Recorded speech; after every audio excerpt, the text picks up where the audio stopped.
तो अब हम लोग नेक्स्ट टॉपिक में बढ़ते हैं आगे, and that is formation of a rainbow. तो रेनबो की फॉर्मेशन कब होती है और क्यों होती कब है? बारिश हुई हो और बारिश के बाद वहां पे सन अपीयर हो रहा हो, तभी होगा रेनबो फॉर्मेशन। देखा होगा आपने कि बारिश के बाद अगर सन अपीयर हो रहा हो, और वो भी हर केस में रेनबो नहीं होता। ऐसा नहीं होता हर बार बारिश हुई और बारिश के बाद वहां पे रेनबो मतलब सन अपीयर हुआ तो हर बार रेनबो हो जाए, ये पॉसिबल नहीं है, ऐसा होता भी नहीं। कभी कभी फॉर्मेशन होता है रेनबो। तो कुछ ऐसे केसेस हैं, कुछ ऐसे सिचुएशंस हैं जो फुलफिल होने पे रेनबो की फॉर्मेशन होती है। तो वो सिचुएशन क्या है देखिए। सबसे पहली बात मैंने क्या बताई, सन अपीयर हो रहा हो, कब? बारिश के बाद। एटमॉस्फेयर में जो वाटर के ड्रॉपलेट सस्पेंडेड होंगे, मान लीजिए कि ये वाटर की ड्रॉपलेट है जो एटमॉस्फेयर में है, और यहां पे सन अपीयर हुई, ये है वाटर ड्रॉप।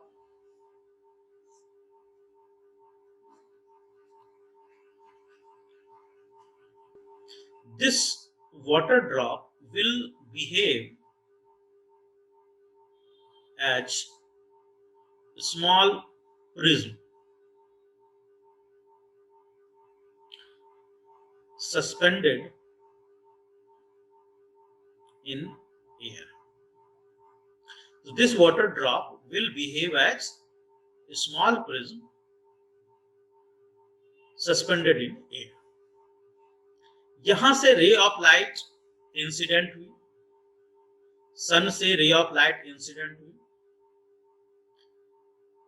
सबसे पहली सरफेस पे, इस पहली सरफेस पे, और इस सरफेस पे इंसिडेंट होने के बाद ये जो सन की व्हाइट लाइट है, ये 7 डिफरेंट कलर्स में डिस्पर्स हो गई, जो कि रिफ्रैक्टिव इंडेक्स चेंज हो रहा है, मीडियम चेंज हो रहा है यहाँ पे। तो ये 7 डिफरेंट कलर्स में स्प्लिट हुआ, ठीक है, 7 डिफरेंट कलर में स्प्लिट हुआ। सबसे नीचे आया वायलेट कलर, और सबसे ऊपर में कौन सा कलर आया? सबसे ऊपर में आया रेड कलर, सबसे ऊपर में यहाँ पे आया रेड कलर। उसके बाद इस सेकेंड वाली सरफेस पे मैंने अभी क्या समझाया था कि हर बार रेनबो की फॉर्मेशन नहीं होगी। ऐसा नहीं होगा कि हर केस में रेनबो की फॉर्मेशन हो, हर बार वाटर ड्रॉपलेट बारिश हुई और बारिश के बाद सन अपीयर हो और हर बार रेनबो की फॉर्मेशन हो, ये कभी पॉसिबल नहीं है। ये तभी पॉसिबल है जब इस सेकेंड वाली सरफेस पे, फर्स्ट वाली सरफेस पे देखो क्या हो रहा है, फर्स्ट वाली सरफेस पे रिफ्रैक्शन हो रहा है और रिफ्रैक्शन के साथ साथ वहां पे डिस्पर्शन हो रहा है, ये दो चीजें हो रही है। लेकिन सेकंड वाली सरफेस पे ये मस्ट है कि वहां पे क्या होना चाहिए, वहां पे क्रिटिकल एंगल बनना चाहिए, और क्रिटिकल एंगल बनने के कारण वहां पे टोटल इंटरनल रिफ्लेक्शन का केस जरूर आना चाहिए, टोटल इंटरनल रिफ्लेक्शन का केस जरूर आना चाहिए। तभी जाकर के जो है ये, तभी जाकर के ये क्या होगा, यहां से रिटर्न बैक होगा। और अगर ये रिटर्न बैक नहीं हुआ, अगर नहीं हुआ, तो रेनबो फॉर्मेशन नहीं होगा।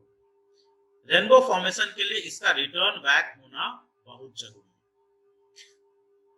है। रेड वाली कलर रिटर्न बैक हुई, उसी तरह से जो वायलेट कलर है, वायलेट कलर भी वहां से टकराई और टकराने के बाद जो है वो वहां से रिटर्न बैक हुई, ये भी यहां से रिटर्न बैक हुई। जब ये यहां से रिटर्न बैक हुई, तो अब तीसरी सरफेस पे जब ये पहुंची, तो ये निश्चित है कि ये तीसरी सरफेस पे इसको बाहर आना होगा, तभी जाके रेनबो दिखेगा। तो थर्ड वाली जो सरफेस है, वो थर्ड सरफेस पे रिफ्रैक्शन होना जरूरी है। ये तीनों फेनोमेनन जब होगा तभी जाके रेनबो फॉर्मेशन हो सकता है। इसमें से अगर कोई भी एक भी फेनोमेनन नहीं हुआ तो रेनबो की फॉर्मेशन नहीं होगी। रेनबो की फॉर्मेशन के लिए तीनों सरफेस पे, फर्स्ट सरफेस पे क्या क्या होना चाहिए? रिफ्रैक्शन और डिस्पर्सन होना चाहिए। सेकंड सरफेस पे टोटल इंटरनल रिफ्लेक्शन होना चाहिए। और थर्ड वाली सरफेस पे अब ये जो रे ऑफ लाइट है that will come out of the water droplet, इधर बाहर आएगा। और जब बाहर आएगा तो यहाँ पे जो पर्सन है, वो पर्सन जो यहाँ से नीचे ऑब्जर्वर है, वो ऑब्जर्वर जो इसको देख रहा है, मान लीजिए कि यहाँ पे कोई ऑब्जर्वर है, उसकी आई का पोजीशन ये है। कोई ऑब्जर्वर है जिसकी आई का पोजीशन ये है, उसकी आई पे ये रे ऑफ लाइट इंसिडेंट हो रही है। ठीक है, ये ऑब्जर्वर की आई है, आई ऑफ ऑब्जर्वर।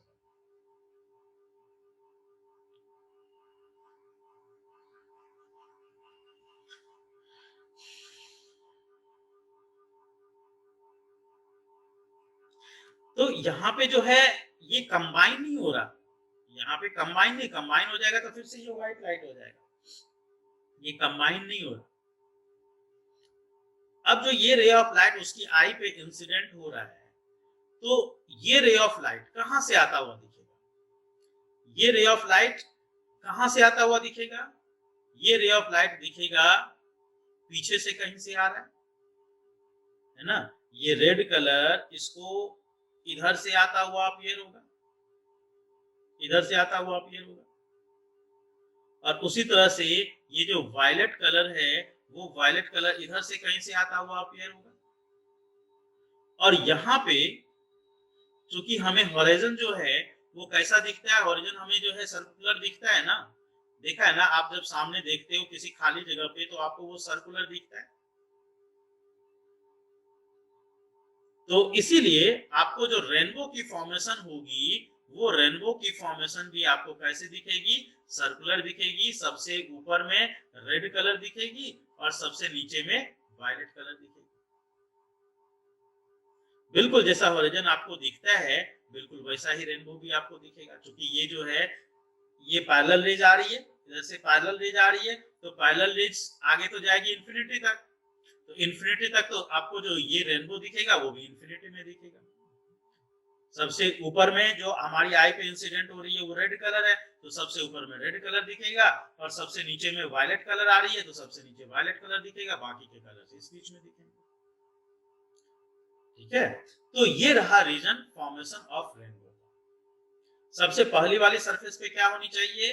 रिफ्रैक्शन और डिस्पर्सन होनी चाहिए। सेकंड, ये सब मस्ट कंडीशन है, अगर इसमें से कोई भी एक भी फेनोमेना नहीं हुआ तो हमें रेनबो नहीं दिखेगा। ये तीनों का तीनों होना जरूरी है।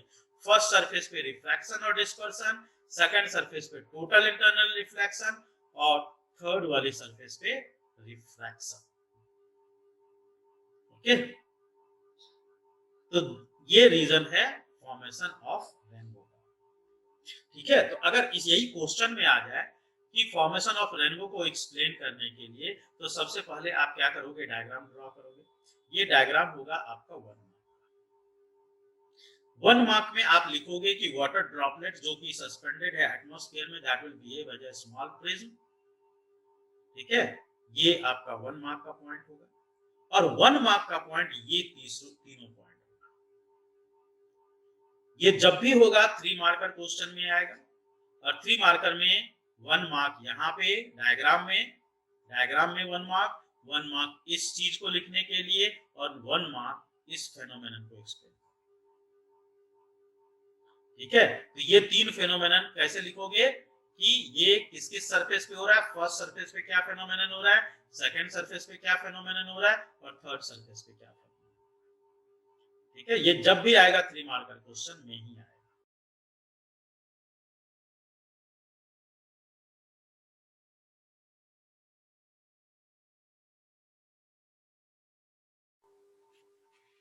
तो अब हम लोग आते हैं नेक्स्ट टॉपिक में हमारे, and that is atmospheric refraction का रीजन क्या है।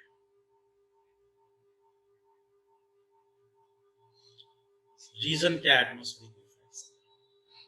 सुनिए, एटमॉस्फेरिक रिफ्रैक्शन का रीजन क्या है कि हमारी जो अर्थ की एटमॉस्फेयर है, जैसे मान लीजिए कि ये अर्थ है, अर्थ की जो डिफरेंट लेयर है एटमॉस्फेयर की, वो डिफरेंट अलग अलग लेयर्स की डेंसिटी अलग अलग है। अलग अलग लेयर्स की डेंसिटी अलग अलग है। और वो डेंसिटी अलग अलग क्यों है? क्योंकि जैसे जैसे हम ऊपर जाते हैं ग्रेविटेशनल फोर्स कम हो जाता है। जैसे जैसे हम ऊपर जाएंगे तो वैसे वैसे जो ग्रेविटेशनल फोर्स है वो डिक्रीज करता है, डिक्रीज। ठीक है, जैसे जैसे ऊपर जाएंगे तो ग्रेविटेशनल फोर्स डिक्रीज करता है। ठीक है, जब ग्रेविटेशनल फोर्स डिक्रीज करेगा तो जो एटमॉस्फेरिक लेयर है, एटमॉस्फेरिक डेंसिटी है,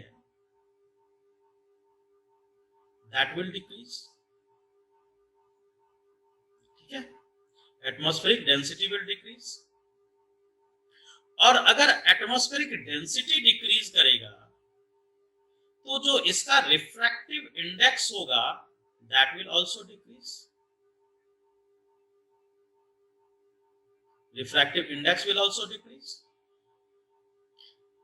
तो इसका मतलब ये हुआ कि जैसे जैसे हम नीचे से ऊपर जाते जाएंगे तो नीचे वाला लेयर, सबसे नीचे वाला layer that will be most dense, और सबसे ऊपर वाला जो लेयर है that will be least dense. ठीक है, that will be least dense. नीचे से ऊपर जाने पर डेंसिटी कम होती चली जाएगी। और यही रीजन है किसका? एटमॉस्फेरिक रिफ्रैक्शन का। तो रीजन हम इसका क्या लिखेंगे? रीजन लिखेंगे different layers of atmosphere, different layers of atmosphere has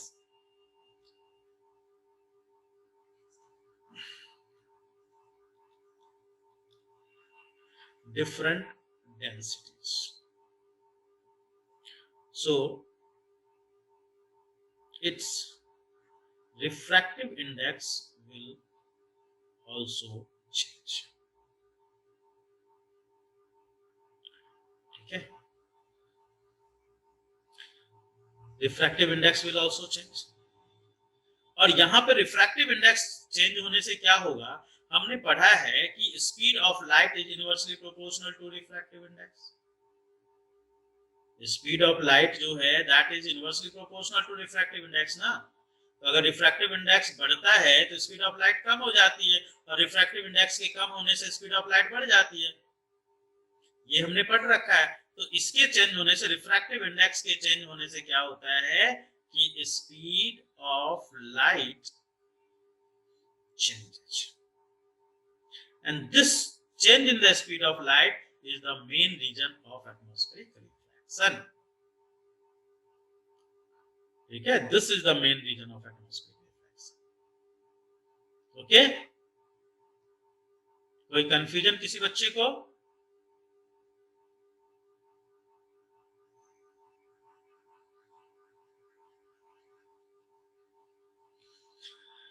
चलिए, तो अब यहां से हम लोग एक फेनोमेनन समझेंगे, और वो फेनोमेनन है ट्विंकलिंग ऑफ स्टार। मान लीजिए कि यहाँ पे कोई स्टार है, कोई स्टार बहुत दूर, स्टार बहुत दूर है ना। सबसे नियरेस्ट स्टार कौन है? कोई बच्चा बताएगा? सबसे नियरेस्ट स्टार का नाम क्या है?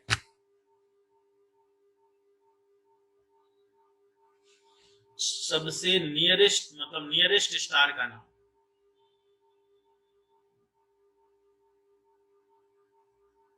Yes it is sun. Confuse क्यों हो गए? Sun is the nearest star. Proxima Centauri जो है वो सेकंड नियरेस्ट में है, that is second nearest. Sun is the nearest star. ये सन मतलब ये मान लीजिए स्टार है। स्टार बहुत दूर होने के कारण हम लोग इसको हमेशा point source of light consider करते हैं, एक पॉइंट सोर्स ऑफ लाइट। ठीक है, स्टार बहुत दूर होने के कारण, बहुत दूर है ना हमसे, इसलिए हम उसको एक point source of light consider करते हैं। अब जब यहां से रे ऑफ लाइट आ रही है, स्टार से रे ऑफ लाइट आ रही है, तो जब तक वो एटमॉस्फेयर में एंटर नहीं की, जब तक वो एटमॉस्फेयर में एंटर नहीं की, तब तक तो वो स्ट्रेट पाथ में चलेगी ना, चलेगी स्ट्रेट पाथ में, चलेगी, बिल्कुल सही बात है। अब ये बताओ कि अगर मान लो कोई पर्सन है, मान लो कि हम यहां पे खड़े हैं, इस जगह पे हम खड़े हैं, या कोई पर्सन यहां पे खड़ा है,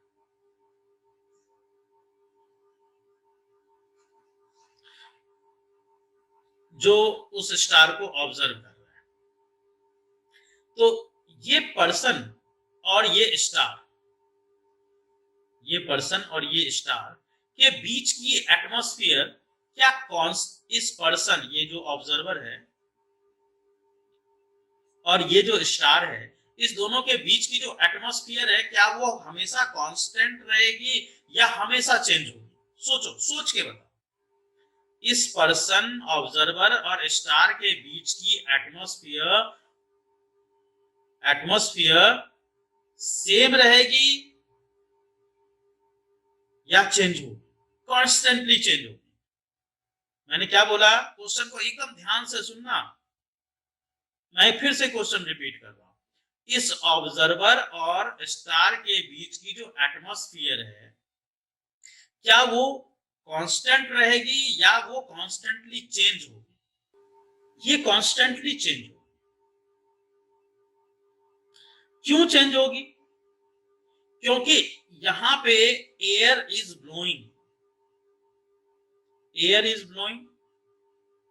अगर एयर ब्लो कर रही है, तो क्या एयर की जो डेंसिटी है, क्या वो डेंसिटी हमेशा चेंज होगी या कांस्टेंट रहेगी? सोचो तो जरा।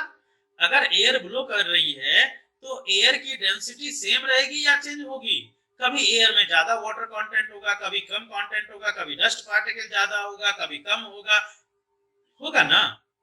तो अगर एयर कॉन्स्टेंटली मूव कर रही है, तो उसके पार्टिकल्स भी तो मूव कर रहे हैं, और एयर कांस्टेंट तो होती नहीं है। कभी कभी डस्ट पार्टिकल ज्यादा है, कभी वाटर कंटेंट ज्यादा है, कभी कुछ है, कभी कुछ है। तो इस पर्सन और इस स्टार के बीच की जो एटमॉस्फेयर है, यहां से लेकर के यहां तक की जो एटमॉस्फेयर है, ये एटमॉस्फेयर यहां से यहां तक की, it will never remain constant, it is going to change constantly, it will change constantly. And if it is changing constantly, क्या इसकी refractive index will also change continuously? Will also change constantly? बताओ, क्या ये sentence समझ में आया? अगर air blow कर रही है, तो एयर के ब्लो होने के कारण उसकी एटमॉस्फेरिक डेंसिटी कॉन्स्टेंटली चेंज हो रही है, और जब एटमॉस्फेरिक डेंसिटी चेंज हो रही है, तो refractive index is also changing continuously. And if refractive index is also changing continuously, will the ray of light that is coming from the star will be constant or it will also change constantly?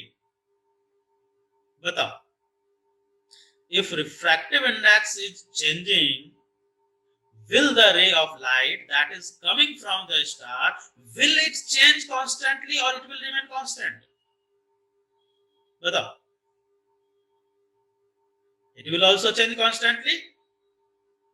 Sometime it will sometime the light that is coming from the star will be brighter and sometime it will be dimmer, and sometime it will be brighter. That star, that light that is coming from the star will be brighter and sometime it will be dimmer. And वैसी condition में when the ray of light that is coming from the star is all changing constantly, so what we will say? It is showing twinkling effect. Sometime it is brighter, sometime it is dimmer. We will say star is twinkling, and we will sing the song Twinkle Twinkle Little Star. ना? Twinkle Twinkle Little Star. क्यों बोलते हैं? Reason ये रहा, reason समझ में आ गया? इसका रीजन सबको क्लियर है? इसका रीजन ये जो गाना गाते हैं हम लोग बचपन से, देखो बचपन से गा रहे हैं और उसका रीजन अभी समझ में आया। तो मैंने अभी आपको ये समझाया था कि जैसे जैसे हम अर्थ के ऊपर जाते जाएंगे वैसे वैसे इसकी जो डेंसिटी है वो कम होती चली जाएगी। अभी ये समझाया था आपको मैंने कि जैसे जैसे ऊपर जाएंगे तो एटमॉस्फेयर की जो डेंसिटी है दैट विल डिक्रीज।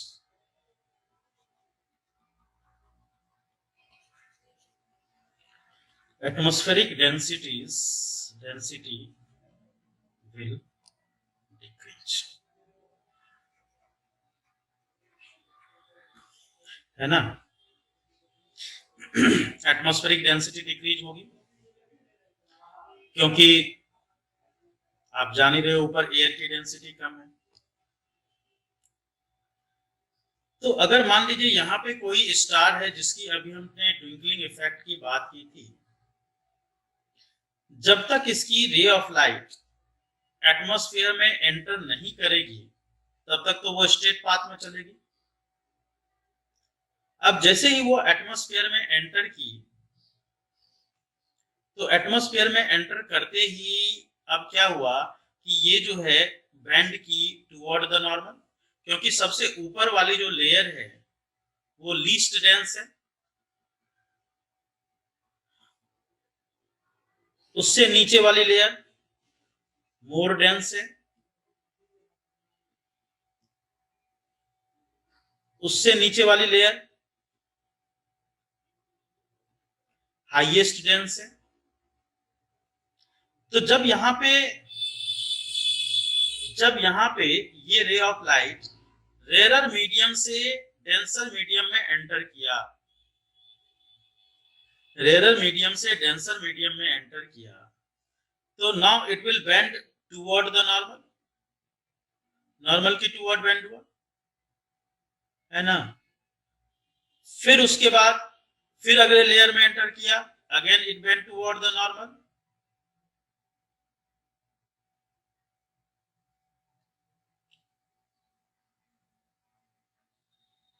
फिर अगले लेयर में एंटर किया, again it bend toward the normal, bend करता चला गया टुवर्ड द नॉर्मल, ठीक है, टुवर्ड द नॉर्मल बेंड करता चला गया। अब यहां पे जब ये बेंड करता चला गया टुवर्ड द नॉर्मल, तो अगर यहां पे मान लीजिए कोई ऑब्जर्वर है, सपोज करो कि इस जगह पे कोई ऑब्जर्वर है, उस ऑब्जर्वर की आई पे जो रे ऑफ लाइट इंसिडेंट हुआ वो रे ऑफ लाइट तो इधर से आ रही थी, है ना? उसकी आई पे जो रे ऑफ लाइट इंसिडेंट हुआ वो तो इधर से आ रही थी। जब इधर से आ रही थी अब वो रे ऑफ लाइट उस पर्सन को किधर से आती दिखेगी? उस पर्सन को वो रे ऑफ लाइट यहां से आती दिखेगी, इधर से कहीं से आती दिखेगी। उस पर्सन को ये रे ऑफ लाइट इधर से कहीं से आती हुई दिखेगी। और जो स्टार का एक्चुअल पोजीशन जो आप देख रहे हो, स्टार का एक्चुअल पोजीशन यहां पे आपको दिख रहा है, ये एक्चुअल पोजीशन ऑफ स्टार है, लेकिन सन स्टार अपीयर कहां पे होगा, आपको इधर कहीं अपीयर होगा, है ना। स्टार का जो एक्चुअल पोजीशन है वो एक्चुअल पोजीशन तो आपको यहां पे है,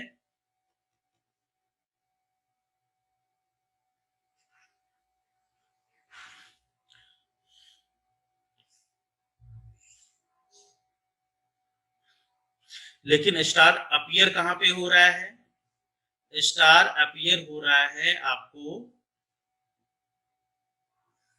इधर कहीं, यहां।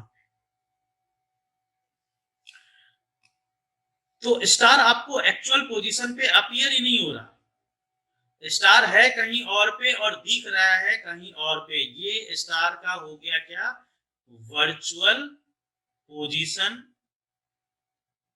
ऑफ स्टार, ठीक है। एक्चुअल पोजीशन तो यहां पे है, लेकिन स्टार अपीयर कहां पे हो रहा है, यहां पे हो रहा है। तो स्टार हमें वर्चुअल पोजीशन पे तो दिख ही रहा है, साथ ही साथ it will appear at different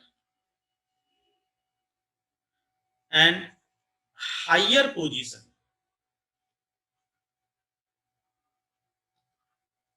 than they actually are।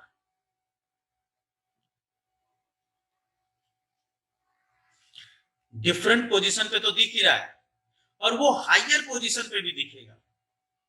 क्यों, रीजन क्या है वो हायर पोजीशन पे भी दिखेगा। अगर आप ये देखो, यहां से यहां कर्व्ड लाइन है, ये देख लो एक्चुअल पोजीशन से जो आ रही है वो कर्व्ड लाइन है, और अगर आप कर्व्ड लाइन को स्ट्रेट लाइन में कन्वर्ट करो, हमें तो ये इस पाथ में दिखेगा ना, हमें तो ये इस पाथ में दिखेगा। तो अगर हम इस कर्व्ड लाइन को अगर स्ट्रेट लाइन में कन्वर्ट करें तो वो थोड़ा ज्यादा लंबा तो हो ही जाएगा ना।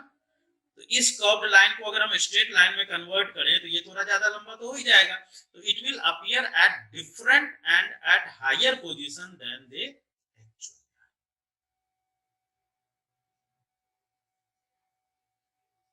ओके, क्लियर है सबको ये पॉइंट, सबको ये पॉइंट क्लियर, किसी बच्चे को कोई कंफ्यूजन?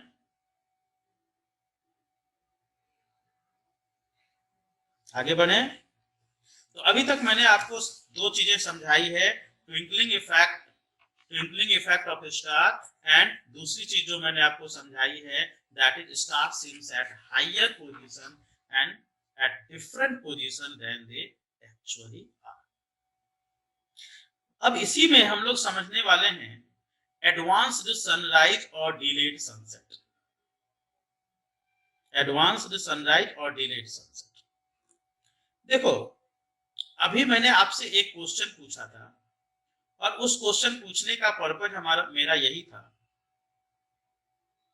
जो अभी मैं आपको समझाने जा रहा हूं। मान लीजिए कि ये अर्थ और ये अर्थ की डिफरेंट लेयर,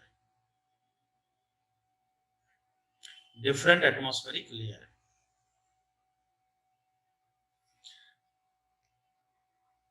सपोज कीजिए कि अभी सन का पोजीशन यहां पे है, हम अभी सनराइज की बात कर रहे हैं, और यहां पे सन की एक्चुअल पोजीशन यहां पे, ओके। यहां से सन की रे ऑफ लाइट आ रही है,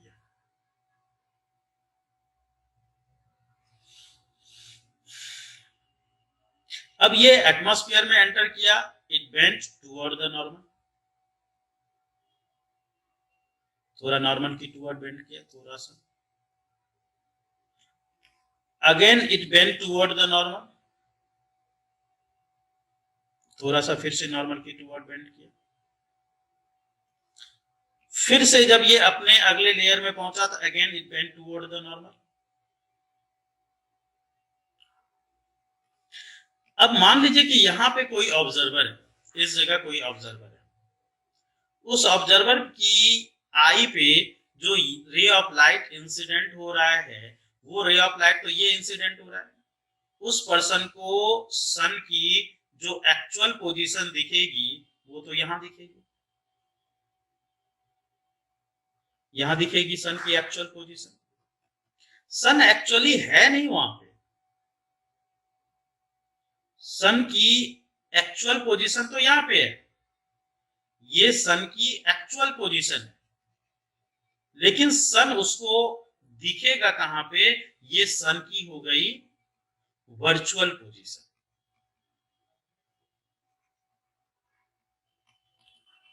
वर्चुअल पोजीशन है, यही बिल्कुल सेम यही चीज अभी आपने देखा था, एक्चुअल पोजीशन ऑफ स्टार और ये है वर्चुअल पोजीशन ऑफ स्टार, बिल्कुल सेम, बिल्कुल वही चीज मैं यहाँ पे बोल रहा हूँ। सन की एक्चुअल पोजीशन यहाँ पे है, बट सन की वर्चुअल पोजीशन यहाँ पे हमें दिख रही है। यहाँ पे एक्चुअली सन इस जगह पे पहुंचने वाला है 2 मिनट के बाद,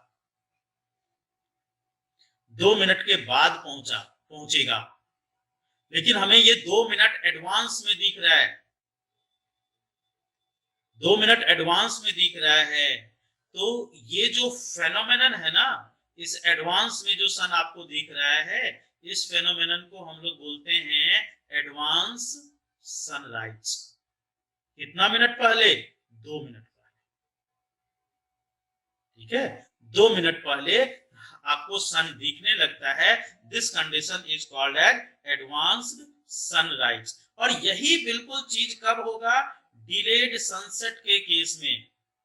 सन तो एक्चुअली हॉरिजन के नीचे जा चुका है, सन एक्चुअली हॉरिजन के नीचे जा चुका है, लेकिन सन आपको अभी भी ऊपर दिख रहा है, अभी भी ऊपर दिख रहा है। उसके पीछे रीजन क्या है कि फिर से यहाँ पे बेंट हुई, बेंट हुई ना देयर रे ऑफ लाइट, फिर से यहाँ पे बेंट हुई, बेंट होती चली गई। जब जब वो रेयर से डेंसर मीडियम में पहुंचा, फिर से ये बेंट हुई। अब इस पर्सन को जो ये रे ऑफ लाइट दिख रहा है वो इधर से आता दिख रहा है, और सन जो है उसको कहां पे दिखेगा? यहां पे दिखेगा। सन की एक्चुअल पोजीशन यहां नहीं है, सन तो एक्चुअली ओरिजिन के नीचे जा चुका है, यहां पे जा चुका है, एक्चुअल पोजीशन तो यहां पे है, बट वर्चुअली सन कहां पे अपीयर हो रहा है? यहां पे अपीयर हो रहा है। वो तो एक्चुअली 2 मिनट पहले ही वहां पे जा चुका है, 2 मिनट पहले ही वहां पे जा चुका है, लेकिन यहां तक उसको दिख रहा है। तो ये 2 मिनट डिलेड है, 2 मिनट डिलेड है बच्चों। This is the situation of delayed sunset, delayed sunset, this is the condition of delayed sunset. 2 minute पहले से आपको दिखना शुरू हो गया और 2 मिनट डिलेड दिख रहा है। तो दिस टोटल डे लेंथ, अगर आप यहां पे चेंज देखो, total day length increases by 4 minutes, 2 minute during sunrise and 2 minute during sunset. तो टोटल डे लेंथ जो है that will increase by 4 minutes. Okay बच्चों, तो this is the case of advance sunrise and delayed sunset. Clear सबको?